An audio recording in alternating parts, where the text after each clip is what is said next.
How to learn English के इस part 2 में हम देखने वाले हैं, हम सीखने वाले हैं कि किस तरीके से हम इंग्लिश को 90 डेज़ के अंदर में जो है हम फ्लुएंट इंग्लिश में हम बात कर सकते हैं। सबसे इंपॉर्टेंट चीज़ और सबसे जो पहला चीज़ जो है जो आपको करनी चाहिए, सबसे पहले आप अंडरस्टैंड करें, इंग्लिश एक लैंग्वेज है और हम इंडियन हैं, हमारी लैंग्वेज हिंदी है। जब हम किसी भी फॉरेन लैंग्वेज को सीखना चाहते हैं या हम किसी भी दूसरे लैंग्वेज को सीखना चाहते हैं, तो सबसे इंपॉर्टेंट चीज़ होती है कि पहले हम उस लैंग्वेज का इन्वायरमेंट को अपने अंदर में क्रिएट करें।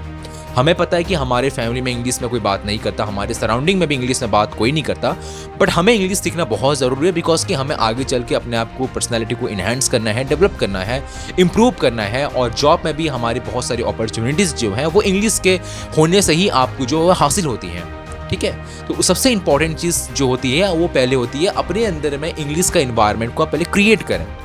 इंग्लिश के इन्वायरमेंट को क्रिएट करने के लिए जो सबसे इफेक्टिव 2 से 3 तरीका है, मैं पहले आपको बताता हूँ। सबसे इंपॉर्टेंट तरीका होता है कि आप जो है पहले वीडियोस देखें। आप बिल्कुल कुछ ना करें, आप सीधा यूट्यूब में जाएं, इंग्लिश का प्लेलिस्ट ले लें, वहाँ पे आप इंग्लिश मूवीज़ को देखें, उसके सबटाइटल्स को पहले ऑन करें। सबसे इंपॉर्टेंट है, आप देखिए पहले आप इंग्लिश समझ नहीं पाएंगे क्योंकि उनकी एक्सेंट बहुत अलग होती है। आप एक्सेंट सुन भी लेंगे तो आप समझ नहीं पाएंगे। आप पहले सबटाइटल्स को ओपन करें, कि कैप्शन को जो है वो बटन को ऑन कर दें और नीचे में सबटाइटल आएगा, आप उसको पढ़ के समझने का ट्राई करें। आप पहले समझ नहीं पाएंगे बट आप समझने का ट्राई करें वो क्या कह रहे हैं। जहां आपको लगे कि ये वर्ड्स बहुत ज़्यादा स्पीड चल रहे हैं, आप वहां पे पॉज करें, उस चीज़ को पहले अपने दिमाग में उस चीज़ का इमेज को क्रिएट करें। जो सबटाइटल में लिखा जा रहा है उस चीज़ को आप अपने दिमाग में लें और उसका एक इमेज को क्रिएट करें। ये बहुत हेल्प करेगा आपको इंग्लिश का इन्वायरमेंट अपने अंदर में क्रिएट करने के लिए। और ये ना ही आपके बस सिर्फ इमेज क्रिएट करेगा, इन्वायरमेंट क्रिएट करेगा, बल्कि आपको इंग्लिश सीखने में बहुत ज़्यादा मदद करेगा। This is my practical experience that which I fail. Okay, second चीज़ होती है जो कि अगेन बहुत इंपॉर्टेंट चीज़ है, अकेले में आप रहें।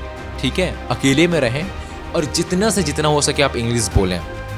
आपको ये पहले सोचने की ज़रूरत नहीं है कि मुझे तो वर्ड्स नहीं आते हैं, मुझे वोकैब्स नहीं आते हैं, मुझे जो है वो आइडियम्स वगैरह नहीं आते हैं। आपको इस तरीके से सोचने की कोई ज़रूरत नहीं है। आपको जितने भी वर्ड्स आते हैं आप अपने मुंह से पहले निकालें, पहले फेंकें, पहले इस थ्रोट को पहले जो है इंग्लिश में कन्वर्ट करें। अगर मैं आपको इंग्लिश में इस बात को बोलूँ कि first you have to mould your throat in the English.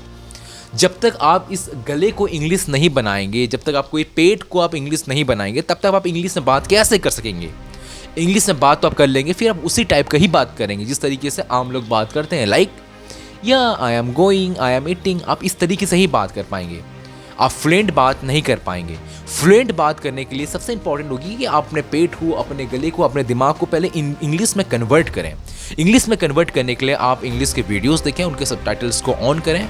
और दूसरी चीज़ है कि आप जो है अकेले में किसी रूम में भी जाएं, अपने घर में भी अकेले हैं तो अकेले में जितना से जितना हो सके वर्ड्स को बोलें, इंग्लिश को बोलें, जितना से जितना बोलें। मेक श्योर करें कि आप हर दिन में कम से कम जो है वो 20 से आधा घंटे तक आप इंग्लिश बोलना ट्राई करें एटलीस्ट।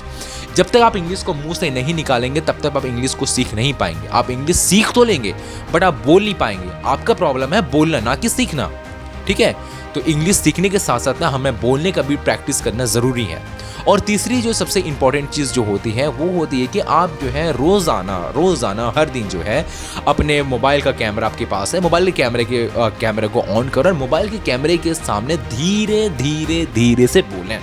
इससे फ़ायदा क्या होता है मैं आपको बताता हूँ। जब आप धीरे धीरे से बोलते हैं, आपका जो माइंड जो है वो पहले एनेक्डोट करता है। एनेक्डोट मतलब होता है कि एक जगह से दूसरी जगह में आपका बात को लिंक करता है, कनेक्ट करता है, जिसके वजह से जो है आपका ब्रेन जो है वो एक इन्वायरमेंट अपने अंदर में क्रिएट करता है। जब वो इन्वायरमेंट को क्रिएट करता है, जो हमारे ब्रेन में न्यूरॉन्स होते हैं वो उन्हें इंस्ट्रक्शन मिलती है कि भाई साहब जो अब ये बंदा इंग्लिश सीख रहा है, फ़ौरन इस दिमाग को इंग्लिश के इन्वायरमेंट में कन्वर्ट करो, फ़ौरन इस दिमाग के अंदर में इंग्लिश का इन्वायरमेंट को बनाओ। जब इंग्लिश का इन्वायरमेंट बनने लगता है उसके बाद आपने क्या होता है। और चौथी जो सबसे इफेक्टिव तरीका जो है अपने आप को एक पर्सनैलिटी के हिसाब से सोचना।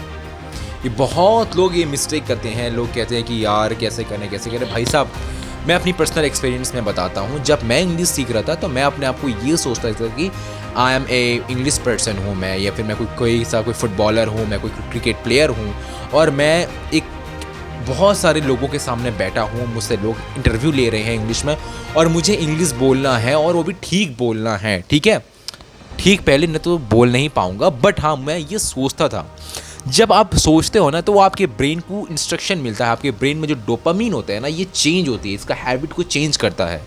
जब ये अपना हैबिट को चेंज करता है तब आप जो इंग्लिश के जो वर्ड्स होते हैं, जो इंग्लिश का पूरा जो इंग्लिश वर्ल्ड है वो आपके दिमाग में जो है वो सोचना पनपना स्टार्ट हो जाता है, जिसके वजह से आप एक फॉरेन लैंग्वेज को इतना ईजीली आप सीख पाते हैं।